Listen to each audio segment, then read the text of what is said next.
쉬었으니 다시 시작하겠습니다. 자, 잠시 쉬었습니다. 자, 다시 시작하겠습니다. 이 시간은 요한복음 5장 19절로부터입니다. 요한복음 5장 19절로부터. 그러므로 예수께서 저희에게 이르시되 내가 진실로 진실로 너에게 이르노니 아들이 아버지 하신 일을 보지 않고는 아무것도 스스로 할 수 없나니 아버지께서 행하시는 그것을 아들도 그와 같이 행하느니라. 자, 19절까지 18절 지금 19절 한 절 말씀 봤습니다. 지금 예수가 말하고 있는 것은 뭘 이야기하고 있는가 하면은 일하는 사람이 자기 아버지가 뭘 일하는 일을 보지 않고는 일할 수 없다는 이야기를 하는 거죠. 그래서 19절 보면 그러므로 예수께서 저에게 이르시되 그 바리새인들 향해서 얘기한 거죠. 바리새인들 향해서 얘기할 때 내가 진짜로 너희들에게 얘기하는데 아들이 아버지 하신 일을 보지 않고는 아무것도 스스로 할 수 없다. 그러니까 아버지의 행하시는 일을 보고 나도 그 일을 행한다, 이런 얘기잖아요. 그러니까 아버지가 일하시는 모습을 보고 아버지 일하시는 그것을 그대로 나도 행한다, 이런 뜻이 되죠.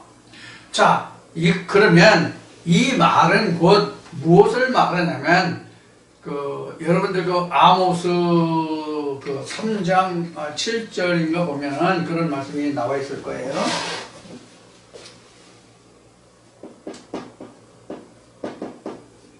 3장 7절을 보면 이래서 하나님이 말씀하시기를 하나님의 종 선지자에게 미리 보이지 않고는 결코 행사심이 없다.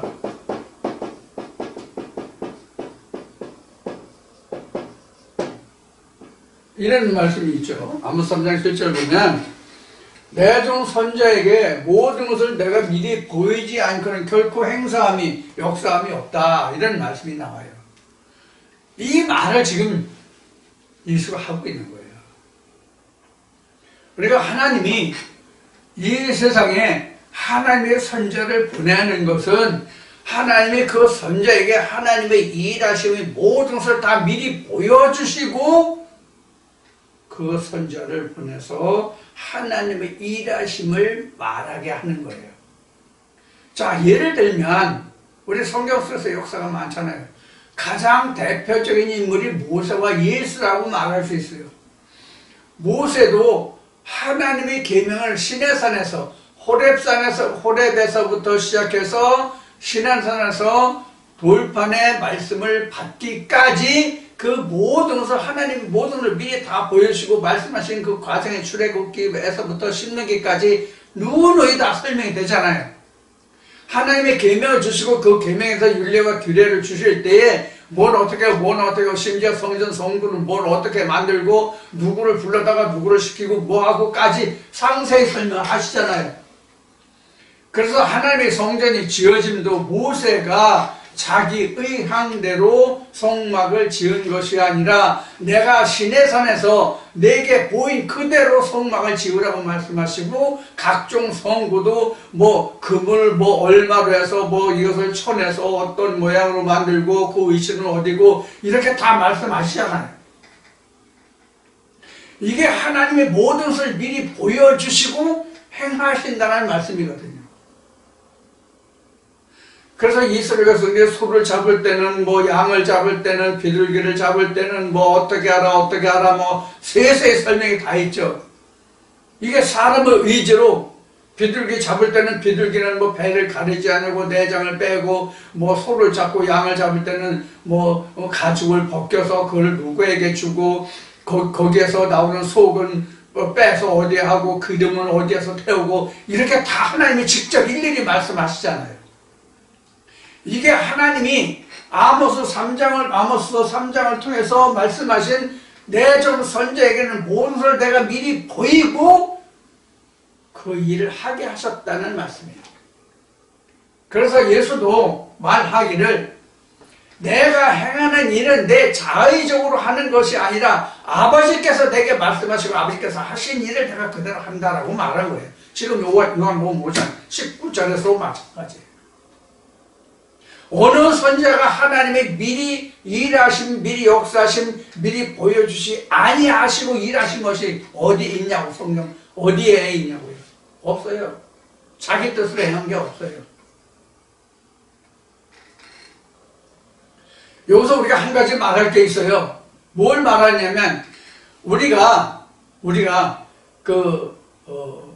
그동안 이 말씀을 듣기 이전에, 이 말씀을 들으시기 전에 여러분들도 신학도 해보고 교회도 다녀보고 안 하시는 건 없잖아. 다 하셨잖아.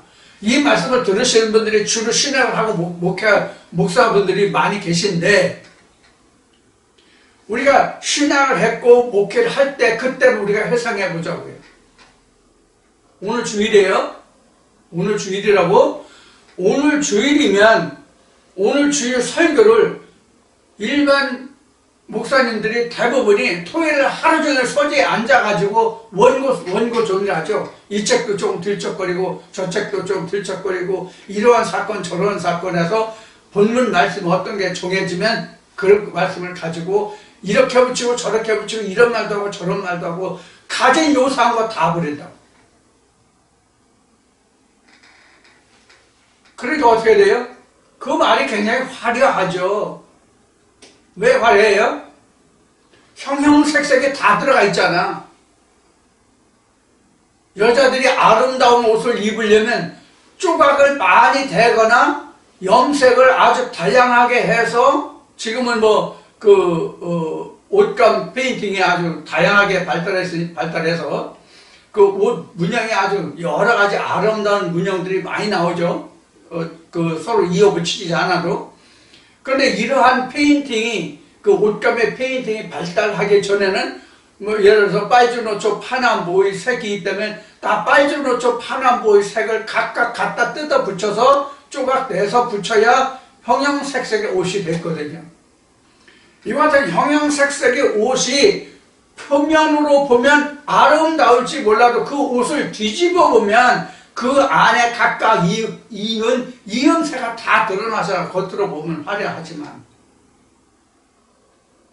하나의 말씀도 이와 같단 말이에요. 여기서도 조금 저기서도 조금 이사야 말씀을 보면 이사야 28장의 말씀을 보면 되죠? 나오죠? 여기서도 조금 저기서도 조금 경계를 교훈을 더하고 여기서 조금 저기서 조금 이것을 누구에게 하느냐 저 떨어진 아이에게 하려느냐 이런 말씀이 나오죠?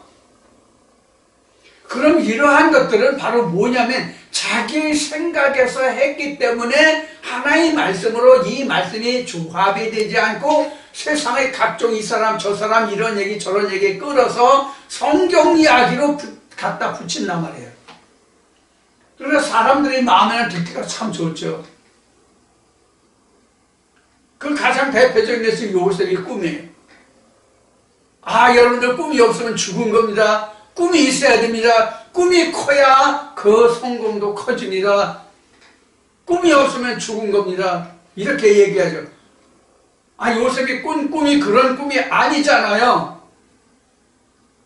장차 하나님이 자기 조상 아브라함에게 했던 가나안 회복의 징조를 보여준 것이잖아요. 그런데 가나안 회복의 징조를 보여줄 때 너희가 이방이 개게 된다는 말씀을 하나님이 하시잖아요. 이미 아브라함에게. 그런 것의 모든 것을 예시로 보여준 것이 바로 요셉의 꿈이었는데 이러한 성경의 스토리를 알고 있음에도 불구하고 오늘날 신학을 공부한 목사들이 요셉의 꿈을 뭐라고 얘기하느냐고 보이스비 앰비셔스 했냐고요. 소년이여 야망을 가지라 꿈을 가지라 꿈이 없으면 죽은 것이다 이런 식이잖아요. 물론 그것도 야망이고 꿈이고 좋아요. 그것도요. 없으면 안 되죠. 인생에 그런 꿈이 없으면 죽은 거죠. 매일 하루하루 주는 밥 먹고 하루 세 때 밥 먹고 화장실 가고 겨우 목숨을 부지하는 짐승과 다를 바 없죠. 그것도 맞는 얘기예요. 그러나 성경에서 요셉의 꿈은 그런 게 아니란 말이에요. 바로 이것이 뭐냐면 사람의 생각에서 난 것이란 말이에요. 하나님의 말씀에서 난 것이 아니라. 만약에 오늘 내가 오늘 창세기 1장 1절 하나님 태초에 천지를 창조하시니라 이 말씀을 자기가 하겠다라고 생각을 했으면 그것이 자기 생각에서 나왔는지 아니면 하나님의 성령으로 이것을 보여주시는지는 뭐로 증거를 할 수 있냐면 하나님이 이 말씀을 내게 증거하라고 하셨으면 그 말씀을 다 풀어주셨을 거라고. 성경 전체를 통해서 하늘은 뭐고 땅은 뭐고 창조는 뭐고 이거 이렇게 됐는데 이걸 이렇게 만들라고 그 결과는 이렇고 그 과정은 이렇고 그래서 천지를 창조한 거다라고 하나님의 말씀을 다 엮어 주셨으면 그 성령 역사하시게요. 하나님이 말씀하시게 하나님의 음성을 들었으니. 그런데 창세기 1장 1절 하나님이 태초에 천지를 창조하시느라 한 구절을 읽어놓고 하나님이 이 땅을 이렇게 만들어서 우리를 살게 하셨습니다. 이 땅이 우리가 밟고 다니는 땅입니다. 거기다 집을 짓고 농사도 지었고 그래서 우리가 먹고 살지 않습니까? 그래서 누구는 뭐라 그랬고 누구는 뭐라 그랬고 이건 이렇고 저렇고 하면은 그거는 자기 생각에서 나온 것이다 하는 얘기예요. 무슨 뜻인지 이해하시겠어요? 모세가 이드로의 집 종살이를 하면서 물론 사위가 됐지만 나중에는 사위가 됐지만 이드로의 집 양을 치면서 어느 호렙산에 이르렀어요. 가시떨기 나무에 불이 붙었어요. 그 가시떨기 나무에 불이 붙은 것을 사람의 생각으로 그냥 불이 붙었는 것보다 타다 말겠지, 타서 없어지면 꺼지겠지 이렇게 생각했으면 그 하나님을 찾을 수 있었어요? 없었죠? 그러면 하나님이 이렇게 역사하심이 무엇인가를 알려고 했을 때 모세에게 하나님의 음성이 들려왔잖아요. 우리도 이와 같이 하나님의 말씀의 근본을 내가 찾을 수 있어야만 하나님께로 내가 들어갈 수 있다니까. 하나님께로 들어갈 수 있다는 얘기는 내가 하나님께 발견이 되고 하나님도 내게 드러난 바 되고. 우리가 드러났다고 하는 것은 일방적으로 드러난 게 없어요. 쌍방인 거예요. 드러났다면 쌍방인 거예요. 그래서 하나님도 알고 나도 알고 이렇게 쌍방이 돼야만 이것이 안 거예요. 그래서 예수가 지금 여기 19절에서 19절인가? 맞네. 19절에서 말하고 있는 아버지가 일하시는 것을 보고 나도 그대로 한다고 하는 이야기는 바로 뭐냐면 지금 이야기한 이런 말씀들을 예를 들어서 우리가 찾아보면 이해하실 수가 있을 거예요. 그러니까 앞 시간에도 말했듯이 이 세상에는 영원한 도성이 없다는 얘기는 이 세상에는 안식이 없다는 얘기예요. 앞 시간에 우리가 7일 이 안식일을 얘기했는데 이 안식이라고 하는 그 세상적으로나 기독교적으로 말하는 이 7일 안식일은 그 안식이 아니라 예비일이에요. 예비일. 뭐의 예비일? 안식의 예비일이라고. 예비일이라고 하는 것은 안식의 그림자라는 뜻이에요. 안식의 그림자. 예배를 지금 흉내내는 거예요. 그러니까 예배를 흉내내는 거라고. 무엇이 예배다라는 것을 지금 우리가 지금 예배라는 것을 지금 배우고 있는 거예요. 예배는 하나님과 인간이 하나가 되는 그 순간이 예배예요. 이게 무엇이에요? 내가 온전히 하나님께 드려지는 거기 때문에. 온전히 하나님께 드려진다는 얘기는 온전히 내가 하나님께 드러나기 때문에. 그럼 그것을 뭐로만 할 수 있어요? 말씀으로만 할 수 있는 거예요. 말씀으로만 할 수 있는 거예요. 그래서 바울은 내 몸을 하나님께 온전한 영적 산 제물로 드려라, 내 몸을. 이렇게 말씀하셨어요. 그러면 거기서 우리가 영적 제물이 영적 산 제물이 된다고 그랬는데 이게 바로 뭐냐면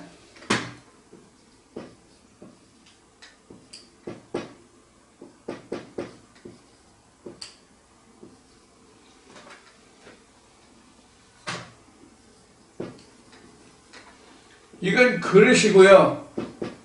이건 보화란 말이에요. 요게 영적 제물이에요. 영적 제물이고 이걸 내 몸을 하나님께 드려라. 하나님께 영적 제물로. 이게 영이잖아요. 이건 땅의 거고요. 그래서 이게 그동안 수없이 얘기지만 레위기 2장 13절에 이게 소제물이거든요. 땅에서 나는 거. 그리고 이게 언약의 소금이라고요.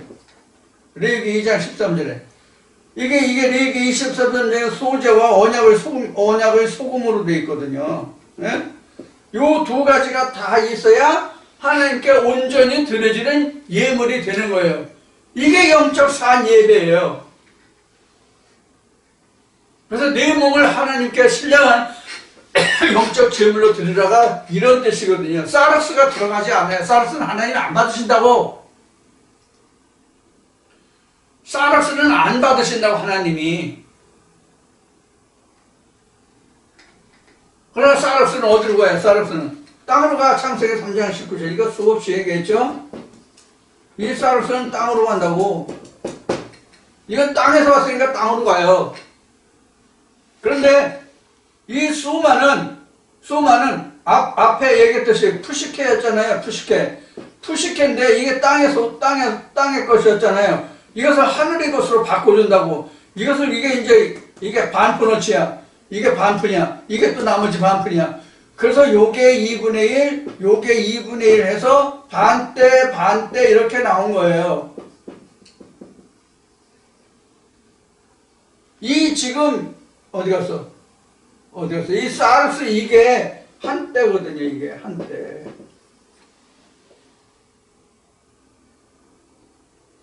한때를 지나서 반때로 나오잖아요. 이렇게 나오잖아요. 이런 뜻이 여기에 들어있는 거예요.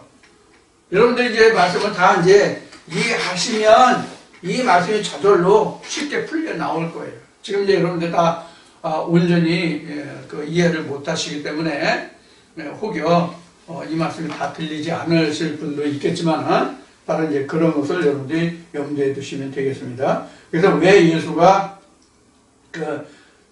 아들이 아버지 하시는 일을 보지 않고는 아무것도 스스로 할 수 없다고 했는지를 여러분들 이해하실 겁니다. 즉 이 말씀이 온전하게 깨달아지지 않으면 이 말씀이 어떤 말씀이다라고 말할 수 없다는 거예요. 아버지의 일은 영의 일이지 육신의 일이 아니에요. 육신의 일은 율법이고요. 마음의 일은 믿음이라고 이야기하는 거예요. 그래서 히브리 11장에서도 믿음은 보이지 않는 것들의 증거요 실상이다. 이렇게 성경은 기록하고 있는 것입니다. 자, 20절 보겠습니다. 아버지께서 아들을 사랑하사 자기 행하시는 것을 다 아들에게 보이시고 또 그보다 더 큰 일을 보이사 너희로 기히 여기게 하시리라. 왜 기히 여기게 할 거예요? 더 큰 일이 뭘까요? 죽은 자를 살리는 거예요. 지금 여기는 각종 병력을 살리셨지만 죽은 자를 살리는 거예요. 죽은 자를 살리는 것보다 더 큰 일이 어디 있습니까? 이 세상에 죽은 자를 살리는 의사가 있다면, 죽은 자를 살리는 의사가 아니라 그 어떤 사람이 있다면 병원의 의사가 밥 먹고 살 수 있을까요? 직업으로 의사를 할 수 있을까요? 예를 들어서 내가 어떤 병자든지 어떤 죽은 자든지 어떻게 죽은 자든지 어떤 병으로 어떤 병으로 죽은 자든지 내가 가기만 하면 다 살려낼 수 있다고 그럽시다. 그러면 그 사람들이, 아픈 사람들이, 그 사람들은 아픈 사람들이에요. 아픈 사람들이 돈 들이고 시간 줄 서서 예약해서 병원에 가서 줄 서고 있겠습니까? 안 서죠? 당연히 저한테 오겠죠. 제가 그 일을 할 수 있다면. 그 누구라도 마찬가지예요. 그렇죠? 그럼 의사들은 밥줄을 잃잖아요. 그런 사람들은 자기 생업이 온데간데 없다고. 그래서 만약에 하나님이, 천지조물주인 하나님이 인간에게 생로병사가 없게 만들으셨다고 한다면 이 세상에 수많은 직업군이 없어질 거예요. 이 세상에 수많은 직업군이 없어질 거라고. 우선 생로병사가 없다면, 아파서 병들어서 죽고 뭐 다치고 그런 것이 없다면 맨 먼저 없어져야 직업군이 뭐예요? 의사, 약사, 간호사 이런 사람들이잖아요. 응? 이쪽 의학계 종사하는 사람들 다 지금 생업이 없어지잖아, 당장. 하나님이 그런 것을 하신다면, 현재 신학계에서 말하는 것 같이 어느 날 재림주가 와서 그 예수가 모든 것을 다 해. 그러면 굶어 죽을 사람들이 얼마나 많이 생기겠어. 그럼 어떻게 되겠어요? 또 예수 죽이겠지. 너 때문에 내 직업 없어졌다고. 2000년 전에 바리새인들이 너로 인해서 우리 직업이, 우리가 목사 하나님의 말씀을 전하는데 내가 목사인데 내 목사의 그 권위가 위태로워. 그러니까 시기 질투해서 예수를 십자가에 못 박은 거나 마찬가지거든요, 따지고 보면. 그럼 오늘날은 안 그럴 것 같아요? 똑같아요. 똑같다고. 내나 너나 할 거 없이 누구나가 모든 능력을 다 해와서 심지어 공동묘지에 있는 사람까지 살려내. 예수같이 마르다와 마리아 오랍이 죽어서 무덤에서 장사돼서 무덤에 있었잖아요, 돌무덤에. 돌무덤에서 죽은 자를 살려내서 오늘날 어떤 사람이 그런 능력을 행한다고 한다면 의사들 어떻게 되겠냐고. 그럼 의사들이 그 사람을 좋게 보겠어요? 의학계에 있는 사람들이 그 사람을 좋게 보겠냐고. 어떻게 해서든지 그 사람을 죽여야 내가 살 수 있다고 생각하지 않겠냐고. 나 같으면 그렇게 생각할 것 같은데, 여러분들 마음이 착해서 안 그러시나? 저는 그렇게 생각할 것 같아요. 2000년 전에 그런 사건이 일어났잖아요. 자, 그것이 지금 여기 20절에서 말하는 거죠. 아버지께서 아들을 사랑하사 자기 행하시는 것을 다 아들에게 보이지 않고는 보이시고 또 그보다 더 큰 일을 보이사 너희로 기이 여기게 하시니. 이게 이제 각종 병 고치는 은사, 또 이제 오병이어 역사 이런 것들로 사실 나타나는 거예요. 그래서 떡을 오병이어 역사가 있은 후에 이스라엘 백성의 평이 어땠는지 여러분 이제 이 말씀 뒤에서 여러분들 보실 거니까 여기서 뭐 세세한 설명을 하지 않겠습니다. 여러분들 이미 짐작하실 거예요. 그게 바로 뭐냐면 이스라엘 백성들이 과거에 모세를 통해서 하나님의 만나를 줘서 그들이 농사 짓지 않아도 먹고 살게 했잖아요. 고기를 탓하니까 메추라기를 그 이에서 아주 냄새가 나도록 이사이에 껴서 냄새가 나도록 먹게 해주지 않았어요? 그들이 이스라엘 백성이 메시아가 이랬다고. 그래서 마태복음 6장에 나오는 주께서 가르쳐주신 주기도문이라고 하는 말씀에 일용할 양식이 바로 그렇게 오늘날 변형되어 있는 거예요.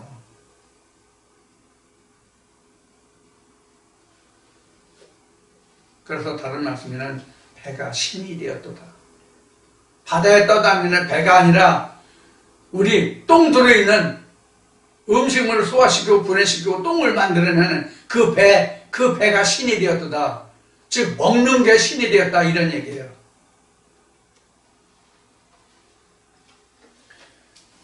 자, 21절 봅시다. 아버지께서 죽은 자들, 여기 나오네 뭐, 죽은 자들을 일으켜 살리신 같이 아들도 자기 원하는 자들을 살리시느니라. 그럼 예수가 원하지 않는 자는 홍길동이하고 임국정이하고 누구 전봉준하고 누구는 혐의를 졌어. 그래서 걔들은 내가 혐의가 졌으니까 살려주고 싶어도 안 살려줘. 그런 뜻인가요? 자기 아들이 원하는 자를 살린다는 것이? 이게 반대예요, 반대. 반대라고. 살기를 원하는 자를 살린단 말이에요. 살기를 원하는 자를. 무슨 얘기냐? 이 뒤에 또 나오겠네. 무덤에 있는 자들이 이 말씀을 들을 때문에 듣는 자는 살아나다 이 말씀이거든요. 다른 말로 하면 뒤에도 나오기 때문에 뒤에서 다시 말씀드리겠지만, 예수가 아들이 여기 21절은 죽은 자를 살리신 거, 아들도 자기 원하는 자들을 살린다고 되어 있잖아요. 그럼 예수가 자기가 이쁘고 예수한테 떡 사주고 예수한테 용돈 주고 그러는 사람만 좋아해서 그런 사람들만 살리신다는 뜻이 아들이 원하는 자를 살리신다고 이렇게 되어 있을까요? 그게 아니라 누가 이 말씀을 받아들이냐 영접하느냐예요. 누가 성령이 교회에 들어가시는 말씀을 영접해서 그 말씀을 받아들이느냐 하는 거예요. 그럼 그 받아들이는 자가 예수를 원하는 자잖아요. 그 자를 살린다는 얘기예요. 그 자를. 그러니까 말씀을 영접하는 자, 이미 나왔네, 마태복음 3장에서. 하나님의 세상을 이처럼 사랑하사 독생자를 주셨으니 저를 믿는 자마다 멸망치 않고 구원을 얻게 하려 하심이라. 이 말씀이 바로 여기에 기록된 20절 말씀입니다. 아들이 원하는 자를 살리는 것이 아니라 아들이 원하는 자를 살리는 것이 아니라 아들을 누가 원하느냐 이렇게 바꿔보세요. 아들을 누가 원하느냐를 그렇게 바꿔보시라고. 자, 다시 봐요. 22절. 21절에 아버지께서 죽은 자들을 일으켜 살리신 같이 아들도 자기 원하는 자들을 살리시느니라. 자기 원하는 자. 즉 예수를 원하는 자. 예수 자신이 자기 원하는 자가 아니라 그 말씀을 받아들이는 상대가 자기를 원하는 자, 예수를 원하는 자를 살리신다. 이런 뜻이란 말이에요. 이해가 되셨죠? 자, 22절 보겠습니다.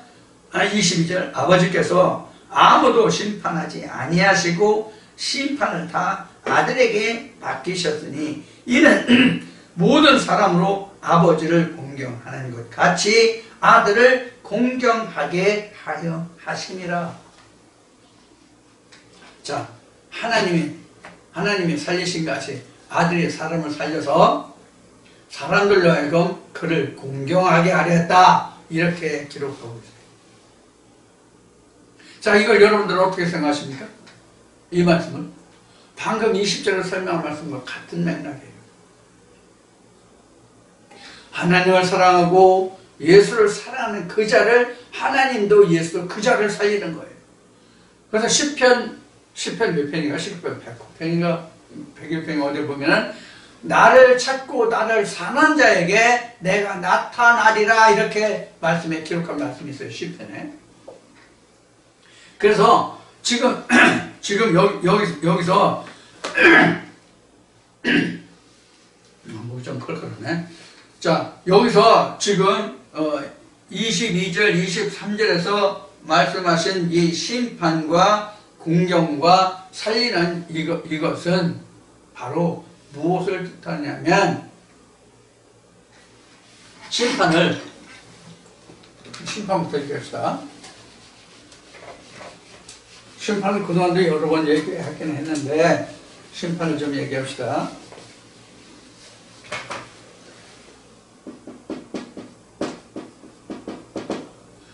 심판이라는 것은 옳고 그름의 분별이잖아요. 네? 심판이라는 옳고 그름의 분별이란 말이에요. 그런데 이 심판을 통해서 뭐가 주어져요?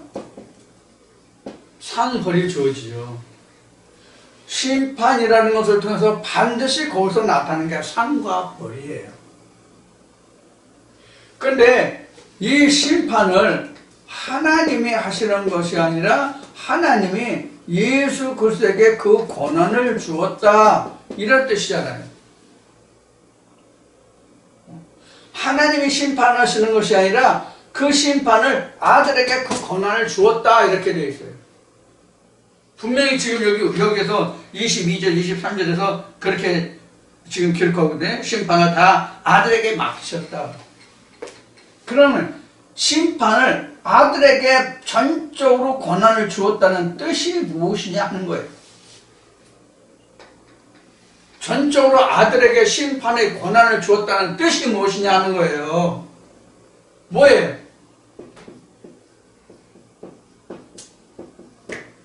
이가 곧 성령이다 하는 얘기예요. 이가 곧 성령이다 하는 얘기예요.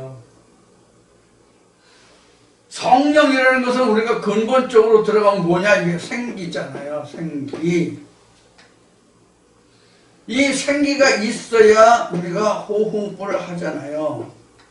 이 호흡이라는 것은 우리가 생물학적으로 얘기하면 이 생기라는 것이 바로 공기가 되고, 공기를 통해서 우리가 모든 그 동식물이 호흡을 해서 생명을 유지하죠. 그러죠? 생명을 유지하죠. 그런데 성경에서는 그 생기가 하나님의 말씀이란 말이에요. 이게 창세기 1장 2절로 보면 루아흐란 말이에요. 루아흐란 말. 이것이 요한복음 1장 1절에서는 이게 빛이라고 되어 있단 말이에요. 똑같단 말이에요. 자, 이렇게 했어요. 이게 하나님의 신이란 말이에요. 결국 하나님의 신. 이 하나님의 신은 어디 들어있냐면 말씀 속에 들어있거든요. 하나님의 말씀 속에 하나님의 신이 들어있단 말이에요. 그게 생기예요. 그게 생기예요. 이게 하나님의 말씀이 본문이라면 요한복음 1장 1절을 통해서 본문이라면 생기는 요한복음 6장에 가서 나오지만 이게 바로 생명을 주는 내가 너에게 이른 말 곧 영이다, 이렇게 나오는 거예요. 이 영이 생기거든요. 그러면 하나님이 우리 사람의 코에 생기를 넣어서 호흡이 있겠다는 것은 뭐냐면 영적 호흡이란 말이에요. 영적 호흡. 즉 영적 호흡이라는 것은 하나님과 사람의 소통이란 말이에요. 소통이 시작됐다, 이런 뜻이 호흡이란 말이에요. 하나님 앞에서 내가 움직이고 활동하는 그것이 바로 영적인 호흡이란 말이에요. 세상의 호흡은 내가 육신적인 생물학적인 호흡이 있는 거고요. 이런 것이 지금 여기에서 바로 심판이라는 말로 나왔어요. 이게 바로 심판이에요. 생기가 없으면 이미 심판된 거잖아요. 이게 요한복음 3장에 나온 거예요. 믿음이라는 말을 전제로, 믿음이라는 단어를 전제로 요한복음 3장에 이미 나온 거예요. 그래서 믿는 자는 이미 심판을 받았고 믿지 않는 자도 이미 심판을 받았고 이렇게 되어 있잖아요. 그러니까 신학에서 우리가 그 예수 그리스도가 오면 백보자 앞에 가서 우리가 심판을 받아야 된다는 것이 얼마나 황당무계하냐 하는 얘기예요. 이미 믿으면 심판이 이미 면했어요. 그 독생자 예수 그리스도를 믿음으로 아들을 영접하는 자는 영생을 줬으니까 이 심판이 없잖아요. 그런데 신학에서 뭐라 그럽니까?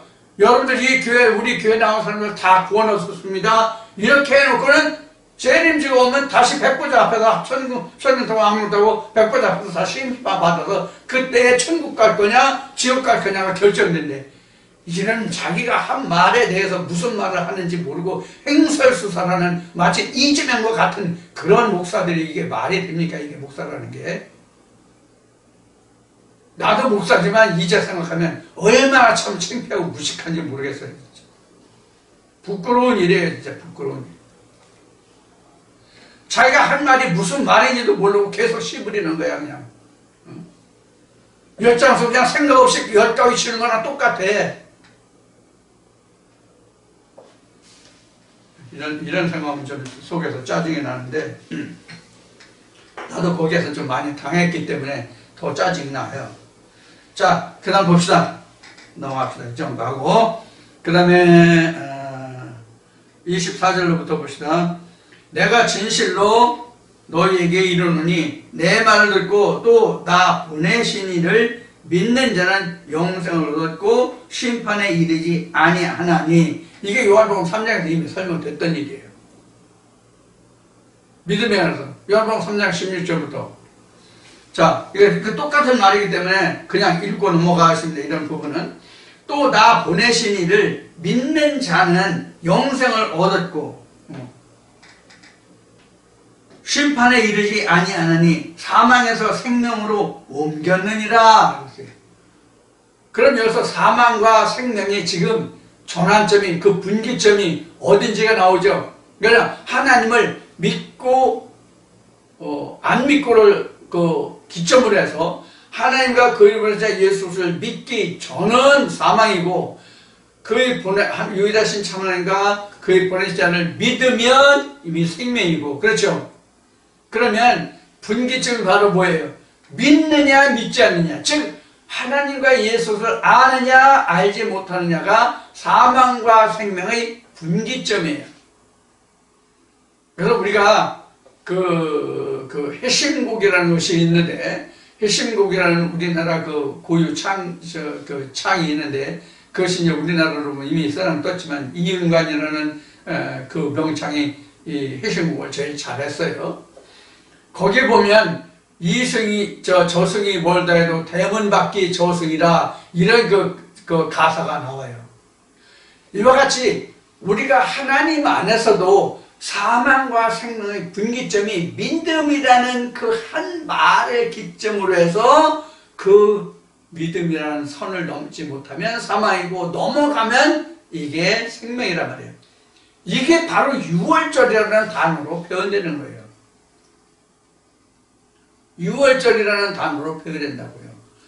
그래서 우리가 그냥 말로는 유월절, 영어 단어로는 가장 간단하게 패스오버라고 되어 있지만은, 무엇을 패스오버하고 무엇을 유월하느냐, 건너뛰느냐는 거예요. 사망을 건너뛰어서 생명으로 간다는 뜻이란 말이에요. 그래서 유월절이라는 것을 설명하면 사망에서 생명으로 옮겨집니다. 그러면 그 기준이 뭐냐? 믿음이라는 거다. 그럼 믿음 뭐냐? 하나님과 그를 보낸 자 예수를 아는 것이 믿음이고, 그렇게 되면 생명이요, 그것을 모르면 사망이다. 그런 얘기를 지금 여기서 기록하고 있는 거잖아요. 이게 지금 요한복음 5장에 기록하고 있지만 요한복음 3장 16절에서 이미 우리가 배운 말란 말이에요.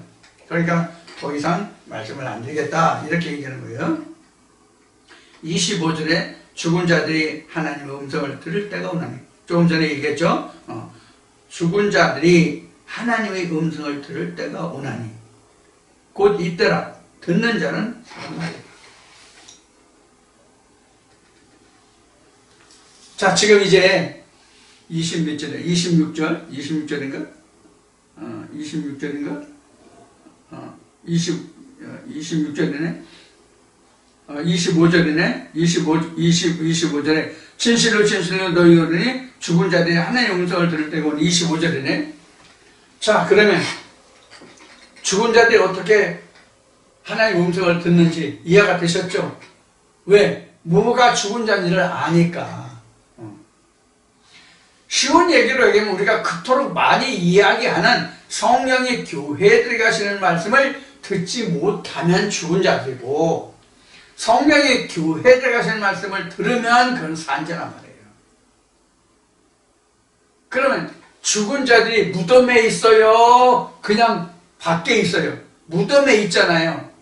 그러니까 무덤에 있는 자들이 이렇게 표현한 거예요. 죽은 자는 무덤에 있으니까. 죽은 자는 무덤에 있으니까 무덤에 있는 자들이 예수 그리스도의 하나님 음성을 들을 때가 온다는 듣는 자는 살아나리라는 얘기거든요. 그럼 여러분들 이 말씀 가지고 이제 목사들을 만나면 여러분들 이제 동기 목사들도 있고 아는 목사들도 있고 자기 주변에 목사들 많잖아요. 목사한테 이렇게 말하세요. 무덤에 있는 자들이 여기 25절에 있는 말씀이지 25절에 있는 말씀 진실로 진실로 너희에게 이르노니 죽은 자들이 하나님의 아들의 음성을 들을 때가 오나니 곧 이때라. 듣는 자는 살아나리라. 그럼 죽은 자들이 어디 있어요? 곧이 26절 한 절 더 보고 할까요? 26절. 아버지께서 자기 속에 생명이 있은 것이 아들에게도 생명을 주어 그 속에 있게 하셨고 또 인자됨을 인하여 심판하는 권세를 주셨느니라. 이를 기이 여기지 말라. 무덤 속에 있는 자가 다 그의 음성을 들을 때가 오나니 선한 일을 행한 자는 생명의 부활로 악한 일을 행한 자는 심판의 부활로 오나오리라. 무덤에 분명 나왔죠? 그러면 방금 얘기하려고 했던 것과 같이 목사한테 그렇게 얘기했어요. 오늘 여기 교회에 있는 사람들은 다 산 사람들이니까 목사님 예수가 이렇게 얘기했는데 목사님 무덤에 가서 복음 전하세요. 그 사람들 살아나게. 분명히 그랬잖아요. 무덤에 있는 자를 살아나려고. 그럼 무덤에 가서 얘기하라. 그래 그 사람들 살아날 거 아니냐. 이렇게 한번 얘기해보란 말이에요. 무덤에 가서 복음 전하라고. 왜 여기 산 사람들한테 복음을 전가하느냐. 죽은 사람들한테 가서 복음을 전가하라. 그래야 그 사람들 살아날 거 아니냐.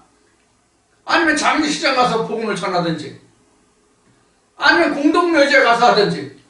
그럼 무덤 문이 열리면서 그들이 살아나라. 목사님 그렇게 한번 해주세요. 그러면 내가 목사님 말하는 걸 내가 믿을게요. 지금은 영 못 믿겠어요.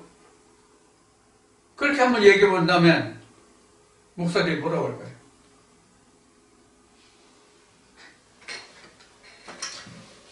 자, 그래서 이제 무덤이라는 이야기가 나오죠. 무덤이라는 게 나오죠.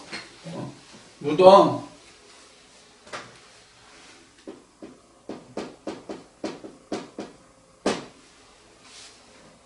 지금 이거 누구의 무덤이에요? 우리가 본문적으로 이 말씀을 보면 이 무덤이 누구예요? 각자 자신이죠.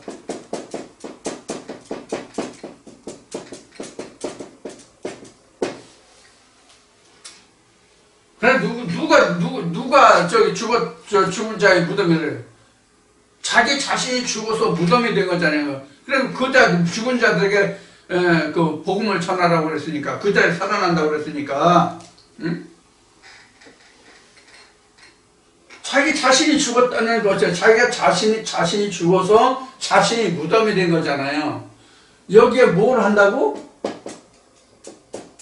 복음을 전해. 그럼 살아나. 이런 말이잖아. 지금 여기 기록한 것이. 우리가 그렇게 알고 있잖아요. 그렇게 알고 성경에 지금 본문이 그렇고. 그러면 우리는 성경에서 이 무덤의 주인이 누군지 몰라. 무덤의 주인을 모른다.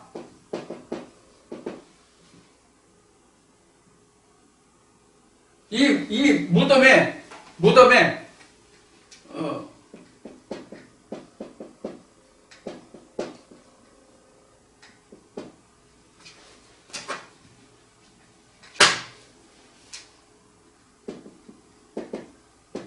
죽음은 뭐예요? 죽음은 실체를 말하는 거예요. 이 죽음은 죽다의 움직이죠. 죽은 상태가 죽음이죠. 그리고 사실 이게 움직시라고 그러는데 이게 이제 이름시죠. 죽다의 이름시. 이게 정확한 말이죠. 이름시라는 것은 명사예요. 이름시라는 것은 명사예요. 이 죽다는 움직시죠. 무슨 뜻이냐면 움직시라는 것은 동사고요. 이름시라는 것은 명사예요. 제가 학교 다닐 때는 지금은 이제 학교에서 중학교에서 말본을 배우지 않는다고 하는데 저희들이 학교 다닐 때는 이의성과 최현배 두 분이 지은 말본이 있었어요. 그 말본으로 공부를 했어요. 그게 말본이 뭐냐면 문법이에요.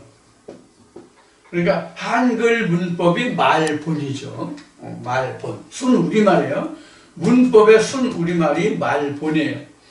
거기에 보면 움직시, 그 다음에 이름시, 그 다음에 형용사는 그림시, 이렇게 했어요.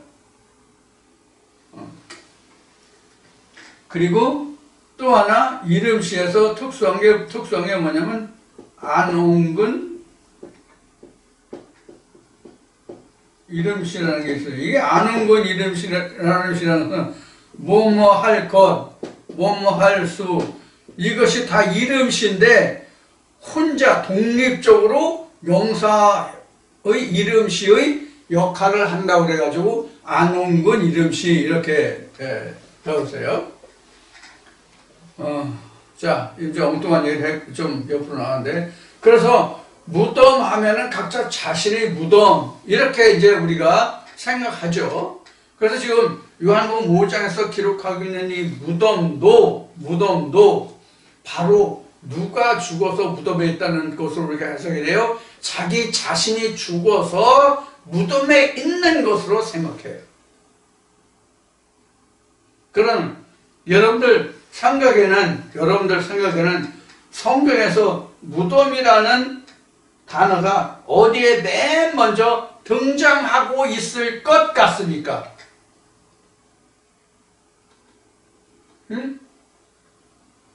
성경에 보면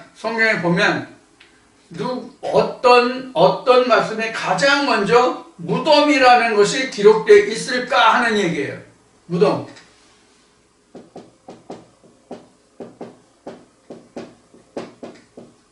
이런 뜻이에요. 최초의 무덤은 뭐냐는 거예요.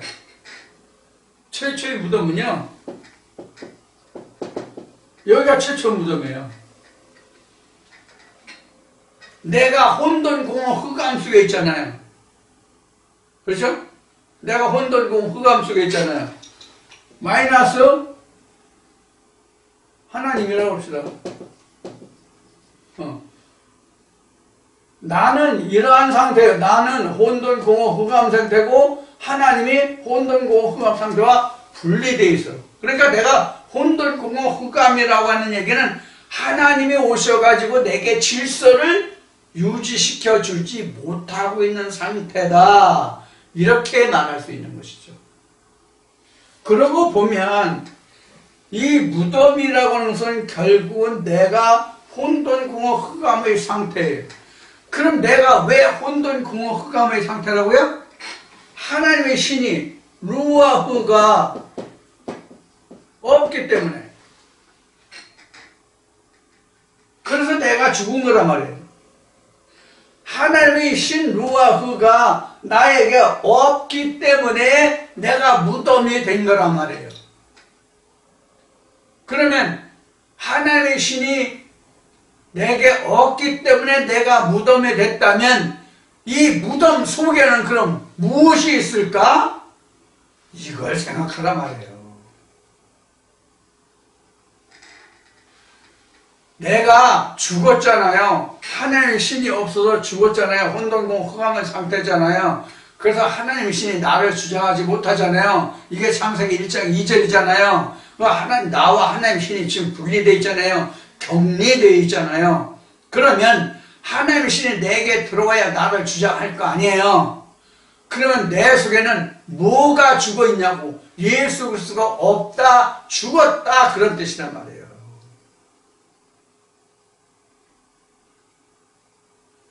그래서 내 안에는 누가 장사되어 있느냐면 예수 그리스도가 장사되어 있는 거예요. 내 무덤 속에는 예수 그리스도가 장사되어 있다고. understand? 각자의 마음속에는 예수가 장사되어 있다고. 그래서 성령이 교회에 들어가시는 음성을 들으면 내 속에 죽어 있는 예수 그리스도가 깨어난다고. 이걸 부활이다. 무덤 문을 열고 나왔다. 이렇게 되는 거예요. 마태복음 27장에. 이게 첫째 부활이에요. 거듭남이에요. 요한복음 3장에서 말한 거듭남이에요. 이게 부활이에요. 첫째 부활이에요. 거듭남이에요. 성령이 교회에 들어가신 말씀을 들음이에요. 나팔 소리를 들음이에요. 인을 떼서 나팔 소리를 들음이 첫째 부활이에요. 여기가.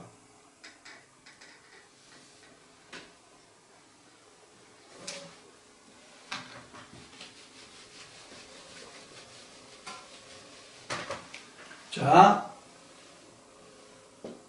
봉분이 이렇게 돼요. 봉분이. 그러면 땅을 이렇게 파고 이렇게 파서 염해서 관을 짜서 이렇게 묻고 땅을 해서 봉분을 이렇게 하잖아요. 이 자체가 각자라고. 이 봉분 자체, 이 무덤이죠. 봉분. 이 무덤 자체가 각자란 말이에요. 그럼 이 안에 여기는 죽음으로 있는 이 당사자가 누구냐면 예수거든.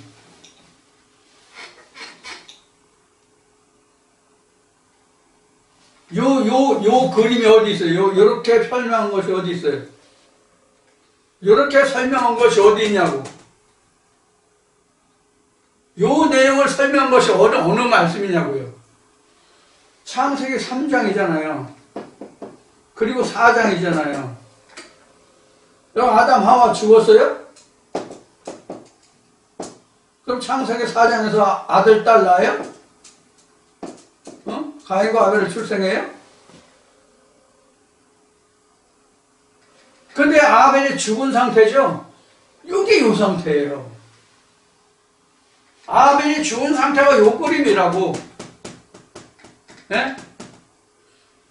아담 하와가 이런 상태고, 지금 가인은 있는데, 아들 중에서 가인이 있는데, 아벨이 죽은 상태라고. 아벨이 누구예요, 아벨이? 아벨이 오실자의 표상이거든요. 아벨이 오실자의 표상이라고. 그래, 오실자의 표상이 지금 이렇게 죽어 있다고. 요것을 깨달았다는 뜻이 창세기 3장이기도 하고, 그래서 아들을 낳고 보니까 가인만 있고 아벨은 죽었다 이런 뜻이란 말이에요. 아벨은 죽었다 이런 뜻이란 말이에요. 이게 창세기 3장과 4장에서 그린 그림이에요. 하나의 그림으로 사파로 그리라면 요 그림이라고. 요것을 거슬러 하려면 창세기 1장 2절이라고. 이해하시겠어요? 자, 그래서 무덤에 있는 자들이 내 음성을 들을 때문에 듣는 자는 살아나리라. 지금 그런 내용이잖아, 이 말씀이.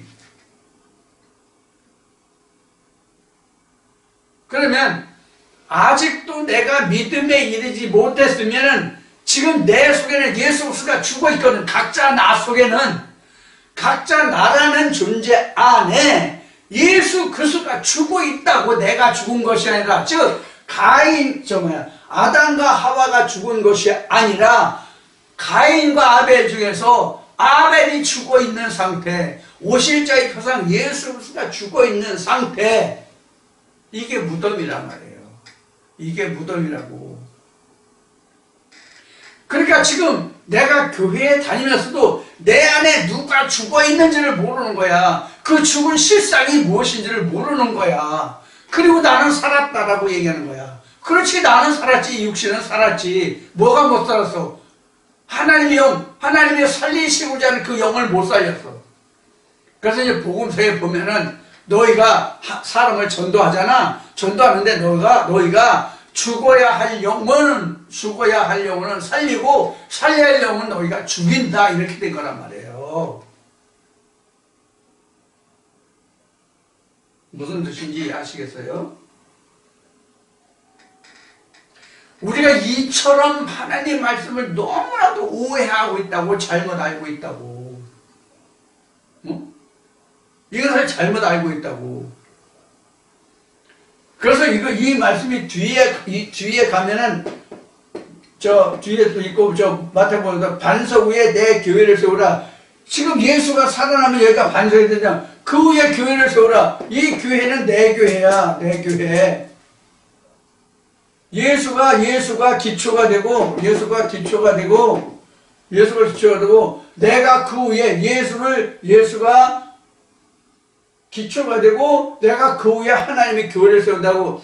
이게 예수가 베드로에게 천국 열쇠를 주면서 내가 이 반석 위에 교회를 지라. 그러면 음부이건들과 침범하지 못하리라. 그래요. 반석 위에 내 교회를 지라.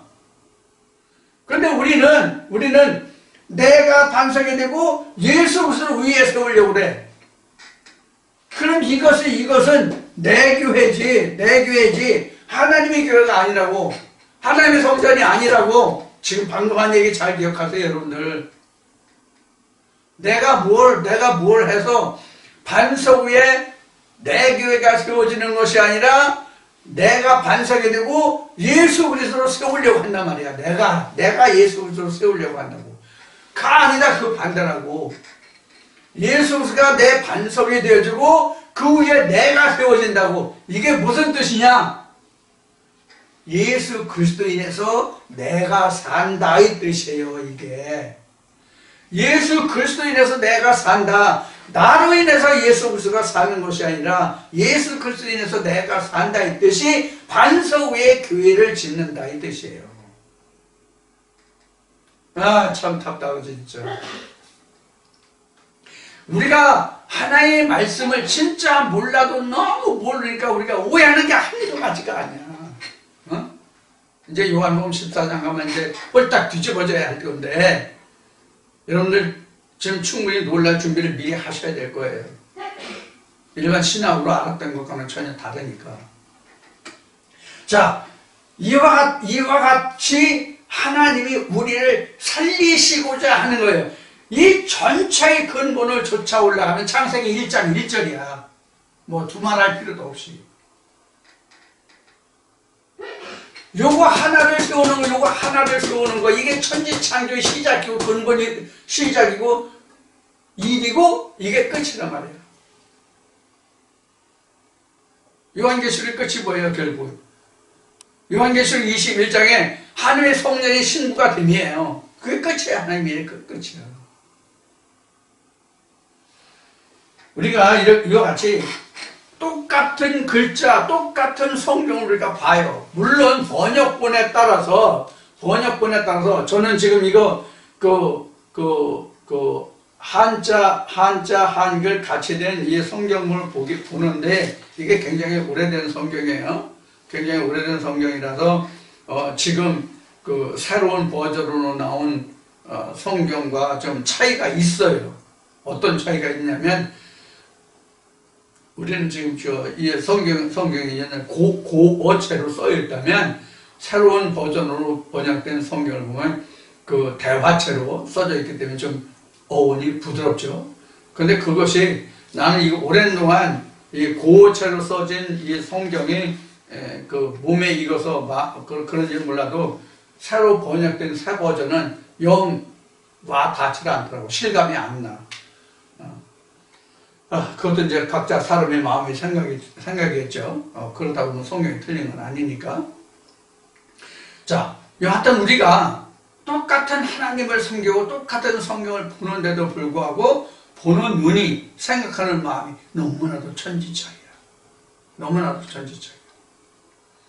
그러면서도 내가 제일 거룩하고, 그러면서도 내가 하나님을 제일 많이 안다고들 자부해. 하나님을 많이 안다고 자부하는 사람 중에 저 같은 사람도 있죠. 물론 저 같은 사람도 있는데, 세상에 진짜 흔히 한 말로 가방끈이 길고 뭐 해외 유학도 해서 뭐 박사 학위도 받고 목사 안수를 받은 사람들이 얼마나 해봤고 지식이 많겠어요. 그러나 하나님은 세상의 사람의 지식이 하나님의 지식과 같지 않다는 것만 생각하시면 돼요. 자, 오늘도 여러분들과 함께 요한복음 5장 두 번째 시간, 세 번째 시간을 말씀을 통해서 우리가 이제 지금까지 이 말씀을 이제 나눴습니다. 오늘 여러분들과 함께 나눈 이 말씀도 여러분들이 입맛과 또 여러 가지 판단하지 마시고 하나님의 말씀을 가감없이 깊이 있게 잘 들어주셨으면 고맙겠습니다. 자, 그럼 오늘 모든 것을 다 마치고 여러분 한 주간도 건강히 지나시고, 아직도 날씨가 이달 말까지 많이 춥습니다.